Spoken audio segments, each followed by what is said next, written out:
Hello class. In last lecture we have studied about the stopping side distance SST, and in SST we have discussed some of the factors like what is SST, and the SST is the addition of lag distance and braking distance. What is lag distance? What is braking distance? We have initially studied.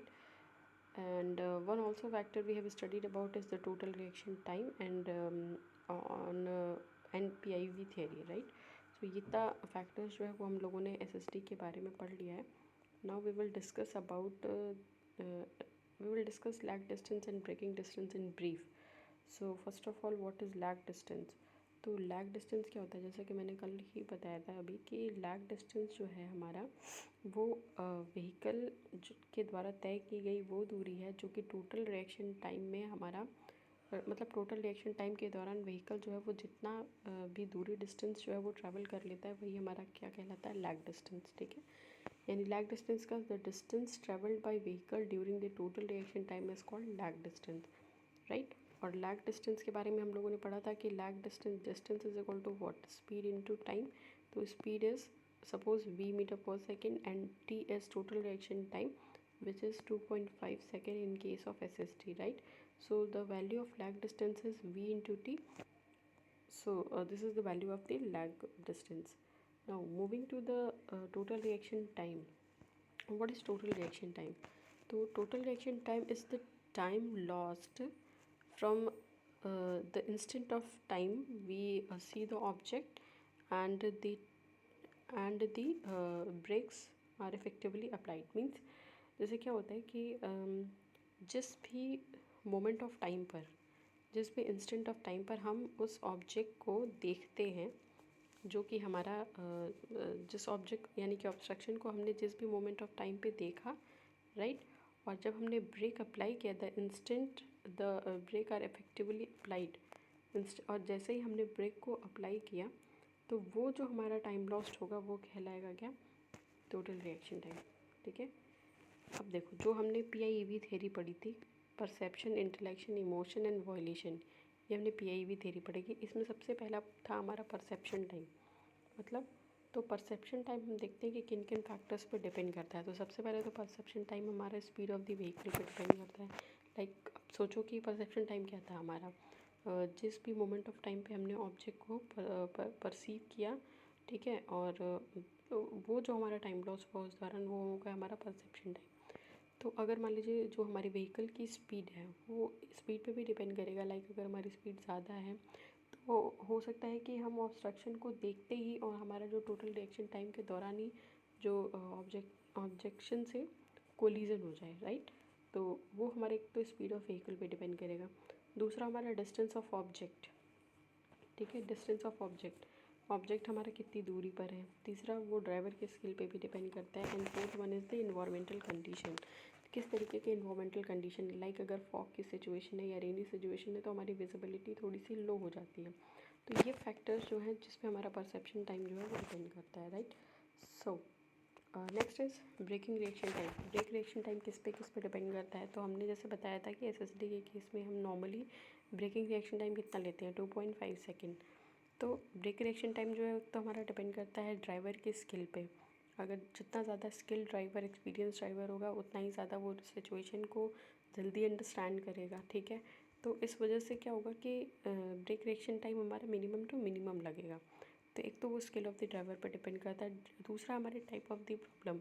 जैसे मान लीजिए कि जहाँ जो भी हमारी situation है वो सिचुएशन बेस्ड कैसी है, मतलब सिचुएशन कॉम्प्लेक्स है कि इजी है, एक डिसीजन मेकिंग जल्दी हो जाएगा, कि थोड़ा सा इल्यूजन की स्थिति में थोड़ा सा ज़्यादा रिएक्शन टाइम लग जाएगा. तो एक तो वो प्रॉब्लम के टाइप पे डिपेंड करता है. Third one is environmental condition like fog, rain और noise. Whatever the problem is, like अगर फॉग है तो विजिबिलिटी लो होने की वजह से रिएक्शन टाइम ज़्यादा लग सकता है. रेन है तो रेन में भी विजिबिलिटी की प्रॉब्लम आती है. तो एक हमारा हो जाता है इन्वायरमेंटल कंडीशन जिस पे हमारा परसेप्शन टाइम भी डिपेंड करता है और ब्रेक रिएक्शन टाइम भी डिपेंड करता है, right? So the next one is braking distance. What is braking distance? First of all, तो हमने बताया था आपको कि लैग डिस्टेंस क्या होती है, जो इंस्टेंट ऑफ टाइम पर हम ऑब्जेक्ट को परसीव करते हैं और जब हम ब्रेक को अप्लाई करते हैं उतने दौरान जितनी दूरी तय की कर ली गई रहती है वो कहलाती है लैग डिस्टेंस। ठीक है। और ब्रेकिंग डिस्टेंस क्या है? ब्रेकिंग डिस्टेंस जैसे कि मान लीजिए कि हमने क्या किया कि व्हीकल जो है हमारा, जब हमने ब्रेक को अप्लाई किया और ब्रेक एप्लीकेशन से लेके स्टॉपिंग तक के डिस्टेंस को क्या कहेंगे? Braking distance. ठीक है। यानी कि distance travelled by vehicle after application of brake is called braking distance. Brake के एप्लीकेशन के बाद भी हमारा जितना दूरी तय कर लेती है व्हीकल उसको हम कहते हैं क्या? Braking distance. ठीक है। तो kinetic energy of the vehicle, सबसे पहले अब हम इस ब्रेकिंग डिस्टेंस को क्या करेंगे, कैसे हम इसका फॉर्मूला निकालते हैं। तो सबसे पहले क्या होता है कि जैसे मान लीजिए हमारा जो भी काइनेटिक, क्योंकि हमारी व्हीकल जो है क्योंकि वो मूव कर रही है यानी कि वो काइनेटिक एनर्जी उस व्हीकल में है, तो जो भी हमारे व्हीकल की काइनेटिक एनर्जी होगी वो किसके बराबर होगी? हमारे फ्रिक्शनल फोर्स की। ठीक है। फ्रिक्शनल फोर्स के बराबर होगी। तो अभी हम क्या करते हैं कि काइनेटिक एनर्जी निकालेंगे और फ्रिक्शनल फोर्स निकालेंगे कितना आ रहा है और दोनों को हम इक्वेट कर देंगे। राइट। तो सबसे पहले देखिए हमारा जो व्हीकल है वो मूविंग कंडीशन में है और जिस समय मूव कर रहा है उसकी वेलोसिटी कितनी है? v। तो उसकी काइनेटिक एनर्जी क्या हो जाएगी? Half mv² minus final minus initial minus final मान लो कर रहे हैं, तो ये हो गया हमारा जब उसकी स्पीड थी और लास्ट में जब वो रुकता है तो उसकी स्पीड कितनी हो जाती है? 0। v 0 हो जाएगा तो ये पूरा टर्म हाफ mv² भी हमारा 0 हो जाएगा। तो ये हो गया हमारा काइनेटिक एनर्जी का चेंज इन काइनेटिक एनर्जी। अब आ जाते हैं हम फ्रिक्शनल फोर्स पे। ठीक है। तो फ्रिक्शनल फोर्स हमारा क्या होता है? सपोज हमारा F जो है वर्क डन जो होता है हमारा, जो भी वर्क डन लगा उसको रोकने में, तो वो हो जाता है हमारा फोर्स इनटू डिस्प्लेसमेंट। ठीक है। डिस्प्लेसमेंट को हम L से डिनोट कर रहे हैं। ठीक है। जो दूरी है हमारी, और ये जो है हमारा फ्रिक्शनल फोर्स है। ठीक है। फोर्स इनटू डिस्प्लेसमेंट में ये किस तरीके का व्हीकल को रोकने का काम कौन करता है? फ्रिक्शन। ये हमारा F जो है वो फ्रिक्शनल फोर्स है। ठीक है। अब देखो फ्रिक्शनल फोर्स जो होता है हमारा, फ्रिक्शनल फोर्स क्या होता है? फ्रिक्शनल फोर्स जो है, फ्रिक्शनल फोर्स को हम लिखते हैं mu into N. Mu into N, जहाँ पर म्यू जो है वो होता है हमारा फ्रिक्शनल कोएफिशिएंट। तो कई जगहों पे म्यू देखने को मिलता है, कई जगहों पे स्मॉल एफ होता है, तो हम यहाँ पर स्मॉल एफ लेंगे। ठीक है। Into N. N is what? N is normal reaction force. और नॉर्मल रिएक्शन फोर्स क्या होता है? जैसे मान लीजिए कि ये हमारा सरफेस है, इस सरफेस पे व्हीकल है, नॉर्मल रिएक्शन फोर्स ऊपर लग रहा होता है और ये हमारा वेट नीचे लग रहा होता है। तो ये नॉर्मल रिएक्शन फोर्स किसके बराबर है? हमारे वेट के बराबर है। ठीक है। तो ये यहाँ पर हम एन की जगह पे क्या लिख सकते हैं? डब्ल्यू।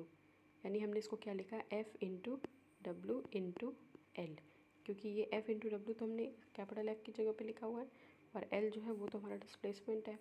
तो ये हो गया हमारा एफ। स्मॉल एफ जो है वो क्या है? हमारा coefficient of friction. W is what? Weight. And capital is L is what? Displacement.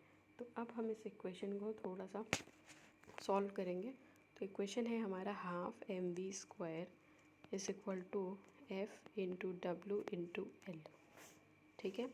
अब इसको थोड़ा सा और सिंप्लीफाई कर लेते हैं। Half mv² is equal to F into W. W की जगह पे हम क्या लिख सकते हैं? m into G, which is quite simple, into L. अब देखिए यहाँ से हम mm को कैंसिल कर सकते हैं और l की वैल्यू लिख सकते हैं v² अपॉन 2gf। ये आ गई हमारी l की वैल्यू। राइट। अभी तो हमने सिर्फ ये l निकाला हुआ है। ठीक है। अब इसके बाद देखो l की वैल्यू हमने निकाल ली। अब देखिए अगर हमारा ब्रेकिंग साइड डिस्टेंस अगर हम निकाल रहे हैं और ब्रेकिंग साइड डिस्टेंस में अगर हमें ग्रेडियंट मिल जाता है तो उस केस में क्या करते हैं? ठीक है। अभी तो हमने सिंपल फ्लैट पे निकाला है, फ्लैट सरफेस पे। अब अगर हमें ग्रेडियंट मिलता है तो हम ग्रेडियंट के लिए क्या कर सकते हैं? तो मान लीजिए कि ये आपका एक हॉरिजॉन्टल सरफेस है और ये एक थीटा ग्रेडियंट है। ठीक है। थीटा ग्रेडियंट है और इस पर एक व्हीकल है हमारी। ठीक है।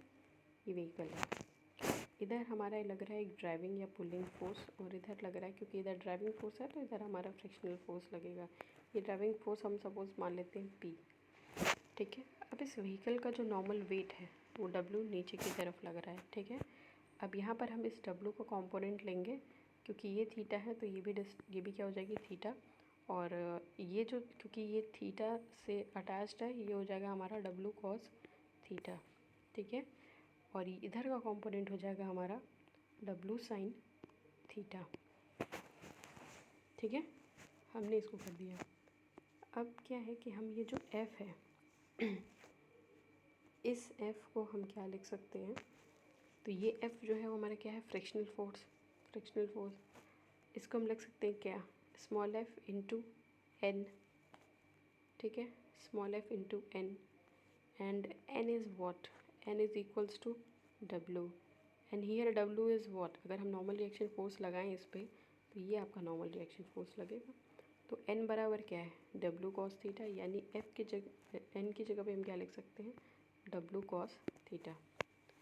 तो ये हमारा डायग्राम जो है वो यहाँ पर एक्चुअली में बना हुआ है, ये एक बार रेफर, ये डायग्राम है, ठीक है।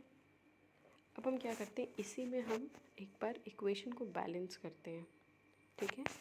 जैसा कि अभी हम लोगों ने पहले अभी इसके पिछले में निकाला था, what half M V square is equal to, half M V square is equal to क्या था, यहाँ पर हमने निकाला है कि हाँ, half M V square is equal to F into M G into L, ठीक है। एफ इंटू ये हमारा इक्वेशन हमने निकाला था, half M V square is equal to F into M G, या फिर ये बोल लो half M V square is equal to F into W into L, ठीक है। Half M V square is equal to F into W into L. अब हम लोग इसी को यहाँ पे सिंप्लीफाई करते हैं, ठीक है।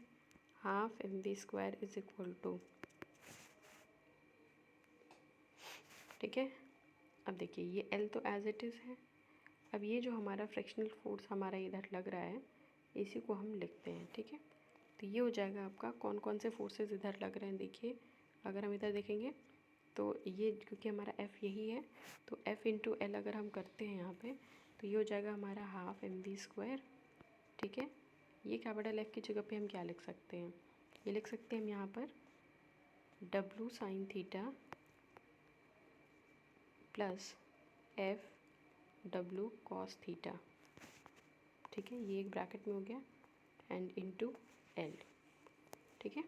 ये वाला जो इक्वेशन हमने यहाँ पर लिखा हुआ है उस इक्वेशन को हमने यहाँ पे लिख लिया, क्योंकि हम अभी इसके पहले हम लोगों ने पढ़ा था ना, half M V square is equal to capital F into L. Half M V square capital F जो है हमारा फ्रैक्शनल फोर्स है, और फ्रैक्शनल फोर्स को अगर हम लिखेंगे तो राइट हैंड फोर्सेस बराबर लेफ्ट हैंड फोर्सेस कर सकते हैं, और एफ अगर हमारा इधर लग रहा है तो ये किसके किसके बराबर होगा, W sine theta plus F into W cos theta into L, ठीक है। इसी इक्वेशन को मैंने यहाँ पर लिख दिया।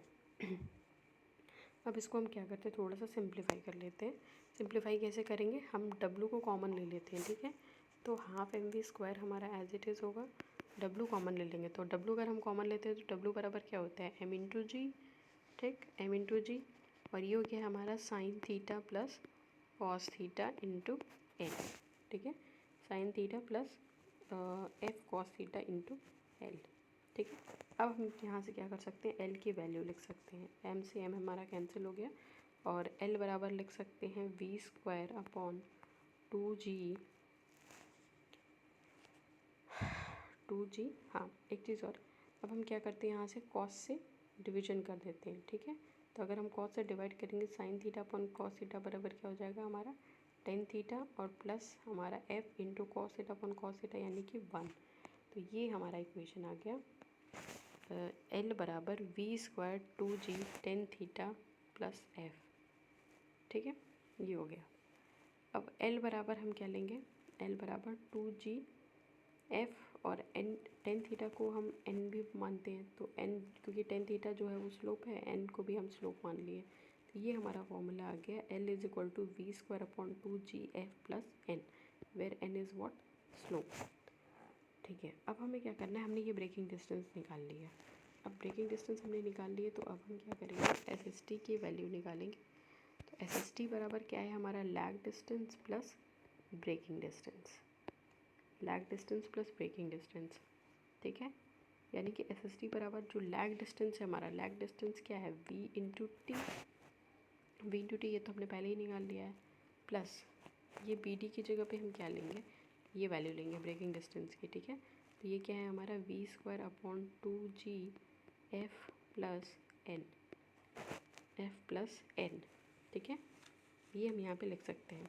अब ये जो एन है हमारा स्लोप है, और स्लोप जो होता है हमारा डाउन स्लोप भी डाउन ग्रेडियंट भी हो सकता है, अप ग्रेडियंट भी हो सकता है। इसलिए यहाँ पर हम थोड़ा सा इस इक्वेशन को मॉडिफाई करेंगे, v into T plus V square upon 2g F plus minus N, यानी कि अगर अप ग्रेडियंट होगा तो हम प्लस एन लेंगे, डाउन ग्रेडियंट होगा तो माइनस एन लेंगे। ये इक्वेशन जो है हमारा काफ़ी इंपॉर्टेंट है, और न्यूमेरिकल जो होगा वो इसी पे सॉल्व होगा, एसएसटी का, ठीक है। तो ये इक्वेशन हमने यहाँ पर बना लिया है। प्लस माइनस एन लिखे या फिर प्लस माइनस थीटा लिखे, कोई दिक्कत नहीं है, दोनों एक ही वैल्यू है, ठीक है, राइट। ये हो गया। ये फॉर्मूला हम तब अप्लाई करेंगे जब हमारे पास ग्रेडियंट की बात होगी क्वेश्चन में। ये चीज़ को याद रखना है कि अगर ग्रेडियंट की बात होगी तो ही, अगर बोल रखा है आपको क्वेश्चन में कि प्लस कि 4% का अप ग्रेडियंट है या 2% का डाउन ग्रेडियंट है, तो फिर हम इस टेन थीटा वाले फार्मूले को अप्लाई करेंगे। अदरवाइज़ अगर सिंपल क्वेश्चन है, किसी भी ग्रेडियंट की बात नहीं हुई है, हॉरिजॉन्टल सरफेस है, तो उस कंडीशन में हम ये वाला फार्मूला लगाएंगे, S S D is equal to V into T plus V square upon 2g F, ठीक है, v into T plus V square upon 2g F. एक और हमारे पास फार्मूला है, S S D is equal to V into T plus V square upon 2g F into B, where B is what, B is braking efficiency, ठीक है। B जो है वो हमारी ब्रेकिंग एफिशिएंसी है, और जब क्वेश्चन में हमको ब्रेकिंग एफिशिएंसी देगा तो फिर हम एसएसडी का ये फार्मूला जो है वो लगा सकते हैं, ठीक है। यानी टोटल हमारे पास इसमें 3 फार्मूले हैं एसएसडी के, यही तीनों फार्मूला है। अगर ग्रेडियंट का बात होगा तो v into T plus V square upon 2g F plus minus ten theta. अगर हॉरिजॉन्टल रोड सरफेस की बात होगी विदाउट ग्रेडियंट तो v into T plus V square upon 2g F. और अगर क्वेश्चन में हमसे ब्रेकिंग एफिशिएंसी बोलेगा तो उस केस में हम v into T plus V square upon 2g F into B, ठीक है। ये तीनों फार्मूला हमें याद रखना है। ओके देन,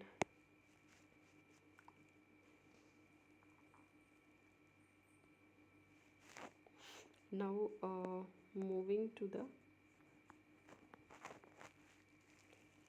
ये देख लेते हैं कि हम जो विड्थ प्रोवाइड कर रहे हैं,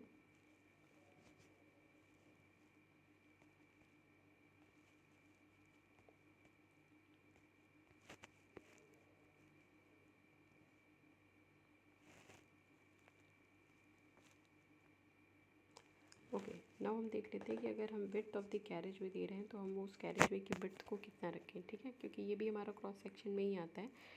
तो अगर हमारे सबसे पहले तो क्लास ऑफ द रोड, कौन कौन से क्लास की रोड है, और पेमेंट हम विड्थ का कितना रखते हैं। अगर हमारा सिंगल रोड लेना है तो उसका पेमेंट का विड्थ हम रखते हैं 3.75। अगर डबल लेन रोड है और विदाउट कर्व है तो उसका विड्थ हम लोग रखते हैं 7 मीटर। डबल लेन अगर विद कर्व होगा तो उसको रखेंगे 7.5। इंटरमीडिएट लेन होगा तो 5.5। और मल्टी लेन रोड होगी, जैसे मान लीजिए ये हमारा रोड है और इसमें मल्टी लेन है, ठीक है, ये हमारा मल्टी लेन है, तो ये जो होगा वो हमारा 3.5 ईच होगा, ठीक है। ये सारे एक एक जो होंगे वो 3.5 मीटर के होंगे अगर मल्टी लेन होगा तो, ठीक है। इस चीज़ को हमें ध्यान में रखना है कि for single lane road the width of the payment is 3.75। Double lane road curve अगर नहीं है तो 7 मीटर, डबल लेन अगर कर्व है तो 7.5, इंटरमीडिएट लेन है तो 5.5, एंड मल्टी लेन है तो 3.5 मीटर पर लेन, ठीक है। ये डेटा एज पर आईआरसी है। ओके, एक और हम लोग वैल्यू देख लेते हैं सिंगल लेन रोड के लिए कि क्यों हमने 3.75 लिया हुआ है, या डबल लेन में भी हम क्यों 7 मीटर मान के चल रहे हैं। तो जैसे मान लीजिए, जैसे यहाँ पे इस डायग्राम में देखिए कि ये हमारा सपोज़ नीचे ये हमारा रोड सरफेस है, ठीक है, और इस पर ये हमारी व्हीकल है, ठीक है। तो एज़ पर आईआरसी जो मैक्सिमम विड्थ होती है व्हीकल की, मतलब चौड़ाई, अगर सपोज़ कि अगर कोई एक स्पेसिफाइड वैल्यू ना हो तो हर कंपनी वालों का एक अलग अलग पैमाना होगा कि वो अलग अलग पैरामीटर रख के अपने व्हीकल को डिज़ाइन करेंगे। तो एज़ पर आईआरसी उन्होंने ये डिफ़ाइन किया हुआ है कि जो भी हम विड्थ रखेंगे व्हीकल की मैक्सिमम रखेंगे 2.44 मीटर। और ऐसा इसलिए क्योंकि जो व्हीकल की विड्थ होगी उसी आधार पर हम लोग रोड की विड्थ को डिसाइड कर सकते हैं। तो हम लोग व्हीकल की विड्थ मैक्सिमम कितनी रखेंगे 2.44 मीटर एज़ पर आईआरसी। तो इन्होंने मान लिया कि मान लीजिए आपकी सबसे बड़ी व्हीकल है जिसकी विड्थ है आपकी 2.44 मीटर। अब क्या है कि 2.44 मीटर के अलावा उसको कुछ क्लियरेंस चाहिए दोनों साइड से, ताकि कोई कोलिजन ना हो। तो सिंगल लेन रोड है तो इधर से 0.65 मीटर का और इधर से 0.65 मीटर का इन्होंने क्लियरेंस प्रोवाइड कर दिया है। तो ये हो जाएगी हमारी सिंगल लेन के लिए टोटल रोड विड्थ आ गई 3.75। उसी तरीके से अगर हमारी डबल लेन रोड है तो डबल लेन रोड पे जैसे मान लीजिए ये हमारा व्हीकल है और ये हमारा एक व्हीकल है। अब इस व्हीकल का विड्थ जो होगा वो 2.44 एज पर आया यहाँ से। ओके, इन दोनों व्हीकल के बीच में, क्योंकि डबल लेन है तो दो व्हीकल के बाद दो व्हीकल इसमें जा सकता है, तो 2.44 मीटर तो व्हीकल के विड्थ होगा। अब दोनों व्हीकल के विड्थ में भी हमें क्या चाहिए, क्लियरेंस चाहिए। तो ये क्लियरेंस हमें मिनिमम भी कितना रखना पड़ेगा, कम से कम हमें 1 मीटर का क्लियरेंस जो है वो दोनों व्हीकल्स के बीच में देना पड़ेगा। ठीक, अच्छा, उसके बाद हम दोनों साइड में 0.56 मीटर का क्लियरेंस दोनों साइड में देते हैं। ठीक है, तो ये बात हो गई हमारे पास डबल लेन रोड की। ठीक, now moving to the next component is curve. तो कर्व के बारे में तो हमने आपको पहले भी बताया था कि कर्व क्या है, तो एक बार फिर से हम लोग इसको डिस्कस कर लेते हैं। कर्व जो है वो हमारा एक तरीके की बाउंड्री है। बाउंड्री किसके किसके बीच में, बाउंड्री हमारे रोड और शोल्डर के बीच में भी वो बाउंड्री हो सकती है, शोल्डर एंड फुटपाथ के बीच में भी वो बाउंड्री हो सकती है। ठीक है, तो ये जो कर्व होता है, ये कर्व जैसे मान लीजिए कि ये हमारा पेवमेंट है। ठीक है, और ये जो हमारी एक राइज दे के हम यहाँ पर फुटपाथ या शोल्डर प्रोवाइड करते हैं, तो ये जो हमारी राइज होती है ना, यही होता है हमारा कर्व। ठीक है, अब देखिए जो कर्व होते हैं हमारे पास कितने तरीके के कर्व होते हैं, लो या माउंटेनियस टाइप होते हैं, सेमी बैरियर और बैरियर कर्व होते हैं। तो जो हमारे लो या माउंटेबल टाइप होते हैं, मतलब नाम से ही जाहिर है कि वो लो हाइट का है, तो वो लो हाइट कितनी होगी 10 सेंटीमीटर हाइट। ठीक है, ये हमारी लो टाइप ऑफ कर्व होगी। ओके, अब अगर आती है बात सेमी बैरियर कर्व की, तो सेमी बैरियर हमारा कितना होगा 15 सेंटीमीटर, और बैरियर टाइप अगर करवाएगा तो वो कितना होगा 20 सेंटीमीटर। ठीक है, यानी लो टाइप कर्व होगा तो 15, सेमी होगा तो 15 और बैरियर होगा तो 20। लो टाइप के कर्व में ये होता है कि जैसे मान लीजिए कि ये हमारा पेवमेंट है, ये कर्व है, यहाँ पे फुटपाथ है, तो होता क्या है कि ये इतना इसकी हाइट जो होती है ना वो कम होती है। तो जैसे लेन इंटरचेंज अगर चाहे कोई व्हीकल को, तो लिटिल डिफिकल्टी के साथ वो 10 सेंटीमीटर की हाइट, आप समझ सकते हो कि कितना होता है, तो वहाँ पे व्हीकल जो है चढ़ सकती है। ठीक है, मतलब अगर ऐसी सिचुएशन आती है कभी, तो व्हीकल जो है उस पर क्रॉस कर सकती है। हाँ, अगर यही हम कोई बैरियर टाइप का कर्व लगाएंगे जिसकी हाइट 20 सेंटीमीटर होगी, तो फिर वो जो है उस पर ट्रांसफ़र नहीं होगी। ठीक है, तो ये हो गई हमारी टाइप ऑफ कर्व। अच्छा, अब हम आ जाते हैं विड्थ ऑफ फॉर्मेशन या फिर विड्थ ऑफ रोडवे। तो what is width of formation या फिर व्हाट इज़ रोडवे। तो सबसे पहले हम एक बात, इसमें हम दो केस लेते हैं, एक सिंगल लेन के लिए लेते हैं विड्थ ऑफ फॉर्मेशन या रोडवे, या फिर एक हम डबल लेन के लिए लेते हैं। तो पहले हम सिंगल लेन के लिए लेंगे कि सिंगल लेन के लिए हमारा विड्थ ऑफ फॉर्मेशन क्या होगा। तो width of formation single lane के लिए होगा पहले तो हमारा पेवमेंट का width of pavement and width off shoulder. ठीक है, दोनों का लेना पड़ेगा हमको। जैसे इसका मैं एक डायग्राम बना के दिखा देती हूँ। जैसे मान लीजिए ये आपकी रोड है, ठीक है, मतलब ये पेवमेंट है और ये आपका दोनों साइड का शोल्डर हो गया। ठीक है, यानी कि हम अगर विड्थ ऑफ फॉर्मेशन ले रहे हैं तो विड्थ ऑफ फॉर्मेशन में हमें कहाँ से कहाँ तक विड्थ लेनी होगी, इस पॉइंट से इस पॉइंट तक की टोटल विड्थ लेनी होगी। तो इसमें हमारा कौन कौन सा विड्थ आ रहा है, विड्थ ऑफ द पेवमेंट आ रहा है, width of pavement and width off shoulder, और ये हमारा दोनों शोल्डर होगा। ये बात हो जाएगी हमारी सिंगल लेन की। ठीक है, ये बात हो जाएगी सिंगल लेन की। अब हम आ जाते हैं मान लीजिए डबल लेन पर। डबल लेन पे देखें तो डबल लेन पे देखते हैं तो हमें क्या क्या देखना होता है। देखो, डबल लेन में आपकी ये हो गई विड्थ, सॉरी ये हो गई से एक विड्थ, ये हो गई दो विड्थ, ये बीच में आपका हो गया डिवाइडर, इस साइड में हो गया शोल्डर और ये साइड में हो गया शोल्डर। यानी अब अगर आप हमें डबल लेन का विड्थ फॉर्मेशन लेना है तो हमें ये वैल्यू यहाँ से यहाँ तक पूरी लेनी पड़ेगी। उसमें विड्थ ऑफ द रोड, दोनों रोड हो गई आपकी, शोल्डर हो गई S1 S2 एंड डिवाइडर हो गया सपोज D1। तो हमें यहाँ पे क्या क्या वैल्यू लेनी पड़ेगी, D1 plus W1 plus W2 plus S1 plus S2, ये हो जाएगी हमारी डबल लेन की विड्थ विद डिवाइडर, ठीक है। Okay, now moving to the road margin. What are the road margin? तो रोड मार्जिन में वैसे तो हमने सारी चीज़ें आप लोग को बता रखी है, लेकिन हम एक बार फिर से इसका थोड़ा सा डायग्राम देख लेते हैं कि अकॉर्डिंग टू डायग्राम ये इसमें क्या क्या चीज़ें हैं। तो सबसे पहले आ जाते हैं यहाँ पर, देखिए जब हम रोड मार्जिन लेते हैं तो सबसे पहले तो ये हो जाता है हमारा विड्थ ऑफ द पेमेंट की विड्थ, ठीक है। ये दोनों साइड का हमारा हो गया शोल्डर, जिसको हम क्या बोलेंगे, विड्थ ऑफ फॉर्मेशन, जिसके बारे में हमने अभी पढ़ा कि विड्थ ऑफ फॉर्मेशन या फिर रोड वेट, ठीक। उसके बाद से हम क्या करते हैं, यहाँ पर हम रोड बाउंड्री देखते हैं, और ये हमारे साइड रेंज हैं, ठीक है, और ये हमारी रोड बाउंड्री है, ठीक। रोड बाउंड्री के बगल में हमारा बिल्डिंग लाइन होता है, उसके बगल में हमारा कंट्रोल लाइन होता है। तो इसके बारे में हमने इंडिविजुअली सारी चीज़ों को पढ़ रखा है कि what is pavement width, what is width of formation, what is shoulder, ठीक है। ये सारी चीज़ें हमने पढ़ चुकी हैं, बस हमें इस चीज़ को देख लेना है। ये हमारा एक तरीके से रोड का क्रॉस सेक्शन है एम्बैंकमेंट से, ठीक है। अच्छा जी, अब हम आते हैं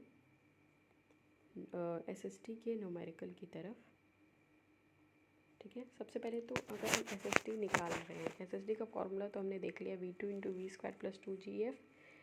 अगर हमारा फ्लैट रोड सरफेस है तो ग्रेडियंट है तो VT + V² / 2GF ± N, ठीक है। और अगर हमें ब्रेकिंग एफिशिएंसी दी है तो VT + V² / 2GF × B। अब ये तीनों फार्मूले हमें याद रखने हैं और ये हमें अपने आप से ही अप्लाई करना पड़ेगा क्वेश्चन को देखते हुए कौन सा फार्मूला सूटेबल है, ठीक है। लेकिन उससे भी पहले हम लोग एक बार देख लेते हैं कि अगर सिंगल लेन 1 वे, सिंगल लेन 2 वे है, या फिर डबल लेन 1 वे या 2 वे है, तो हमें SSD की वैल्यू कितनी लेनी होगी, ठीक है। तो जैसे हमने अभी SSD की वैल्यू जब पहले निकाली थी, तो अगर सिंगल लेन 1 वे होगा तो हमें SSD की जो भी वैल्यू होगी वही हमारे सिंगल लेन 1 वे के लिए भी होगी, डबल लेन 1 वे या फिर 2 वे के लिए भी होगी। लेकिन अगर मान लीजिए कि हमारा सिंगल लेन 2 वे है, मतलब ये हमारा सिंगल लेन है और इसमें आने और जाने दोनों का मतलब सेम रास्ता है, तो ये हमारा SSD होगा 2 SSD के बराबर, ठीक है। इस चीज़ को हमें ध्यान में रखना है, क्योंकि अगर हमें क्वेश्चन में इस तरीके से पूछेगा तो हमें 2 SSD उसका आंसर होगा, यानी SSD की आपकी जो भी वैल्यू आएगी उसका हमें उसको डबल करना पड़ेगा, ठीक है। ओके, तो मूविंग टू द क्वेश्चन, हमारा क्वेश्चन है सबसे पहला कि calculate minimum SSD to avoid head on collision of two car approaching from opposite direction at a speed of 90 kmph and 60 kmph respectively. Coefficient of longitudinal friction F is 0.35। अब देखिए इस question में हमसे ये बोल रहा है कि हम एक ये हमारा व्हीकल हो गया, सॉरी रोड हो गई, ठीक है, और हमें वो minimum stopping side distance calculate करना है कि अगर हमारी दो कारें आ रही हैं ऑपोजिट डायरेक्शन से एट अ स्पीड ऑफ, एक कार आ रही है आपकी 90 kmph की स्पीड से, दूसरी कार आ रही है 60 kmph की स्पीड पे, ठीक है। तो हमको इनके हेड ऑन कोलिजन को रोकना है। अगर हमारा लॉन्गिट्यूडनल फ्रिक्शन 0.35 है तो वो मिनिमम SSD कैलकुलेट करना है जिससे इनका हेड ऑन कोलिजन ना हो, ठीक है। तो ओके, नो प्रॉब्लम। सबसे पहले हम क्या करते हैं, पहले व्हीकल के लिए चलते हैं, फर्स्ट व्हीकल लेकर चलेंगे। अब देखिए इस क्वेश्चन में बिल्कुल साफ जाहिर है कि किसी भी तरीके के कोई ग्रेडियंट की बात नहीं की गई है, ठीक है। कोई भी तरीके के ग्रेडियंट का जिक्र इसमें नहीं है, तो और इसमें ब्रेकिंग एफिशिएंसी भी नहीं दी हुई है। ये दोनों वैल्यूज़ आपको गिवन नहीं है, ना ही तो उनके बारे में किसी तरीके की कोई जिक्र है। यानी कि ये रोड जो हमारी फ्लैट सरफेस रोड है, तो चिंता करने की कोई बात नहीं है, बिल्कुल आसान फार्मूला है। पहले व्हीकल के लिए हम निकालेंगे तो फार्मूला क्या होगा हमारा, VT + V² / 2GF, राइट। अब हम क्या करते हैं कि जो हमारा V है, V क्या है हमारा, यहाँ पे देखिए 60 kmph, लेकिन हमें ध्यान ये देना है कि ये जो V होगा अकॉर्डिंग टू फार्मूला हमने SST का पढ़ा था, तो ये V हमारा kmph में ना हो के किस में था, मीटर पर सेकेंड में था। तो पहले हम क्या करेंगे कि 60 × इसको हम किलोमीटर को मीटर में चेंज करेंगे, 1000 अपॉन आवर को सेकंड में चेंज करेंगे, तो ये हो जाएगा हमारा 3600, ठीक है। तो ये हमारा हो गया वैल्यू 60 इंटू 1000 अपॉन 3600। ये v जो है हमारा मीटर पर सेकंड में चेंज हो गया, ठीक। अब आ जाते हैं टी पे। स्मॉल टी जो है वो हमें कभी नहीं दिया रहेगा, या फिर कभी हो सकता है दिया भी रहे। तो स्मॉल टी जो है वो हमारा टोटल रिएक्शन टाइम है, जो कि हमें 2.5 सेकेंड लेनी ही है, ठीक है। 2.5 सेकेंड हो गई, plus V square is what, वही 60 इंटू 1000 अपॉन 3600, इसका हमें स्क्वायर कर देना है, upon 2g into F. 2 into G की जगह पे 9.81 इंटू एफ की जगह पे क्वेश्चन में हमें दे रखा है 0.35। तो ये वैल्यू जब हम कैलकुलेट करेंगे तो ये वैल्यू हमारी आ रही है 82.15 मीटर। तो ये वैल्यू आ गई हमारे पहले व्हीकल के लिए, जिसकी स्पीड कितनी है, 60 kmph है। 60 kmph के लिए हमारी मिनिमम स्टॉपिंग साइड डिस्टेंस आ गई है 82.15। अब हम क्या करते हैं, सेकंड व्हीकल के लिए निकालते हैं, ठीक है। सेकंड व्हीकल के लिए निकालेंगे तो वही फॉर्मूला होगा VT plus V square upon 2GF। अब इसमें हमें V की वैल्यू क्या लेके चलनी है, 90 kmph, क्योंकि क्वेश्चन में हमको दिया हुआ है। अब इस 90 को भी हमें मीटर पर सेकेंड में चेंज करते हैं, तो ये हमें हो जाएगा 90 इंटू 1000 अपॉन 3600, ठीक है। ये हो गया हमारा v इंटू टी की जगह पे क्या लेंगे, 2.5 प्लस, ठीक है, ये हमने यहाँ पे ले लिया, देखिए, प्लस वी स्क्वायर जगह पे यानी कि 90 इंटू 1000 अपॉन 3600, इसका स्क्वायर ले लिया, अपॉन 2 इंटू 9.81 इंटू 0.35 2GF, ये वैल्यू हमने ले ली। तो ये वैल्यू हमारी आ गई है कैलकुलेट करने पे 153.56 मीटर, ठीक है। अब हम जब टोटल SST कैलकुलेट करेंगे, तो पहली व्हीकल का SST प्लस दूसरे व्हीकल का SST, तो ये हमने total stopping side distance calculate किया, तो हम 82.15 और 153.56 को जोड़ देंगे, तो ये वैल्यू हमारी आ जाएगी 238.71 मीटर, जो कि हमारी क्या हो जाएगी, टोटल SST, ठीक है, total SST। That was the simple question based on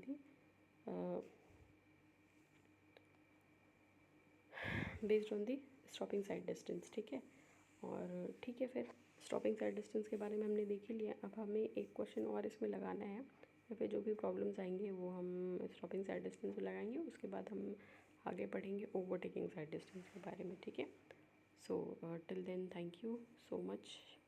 I hope this video will help you to understand the SST as well as the question based on the SST, and thank you so much for watching this, and if any problem you can comment on this or ask me, okay.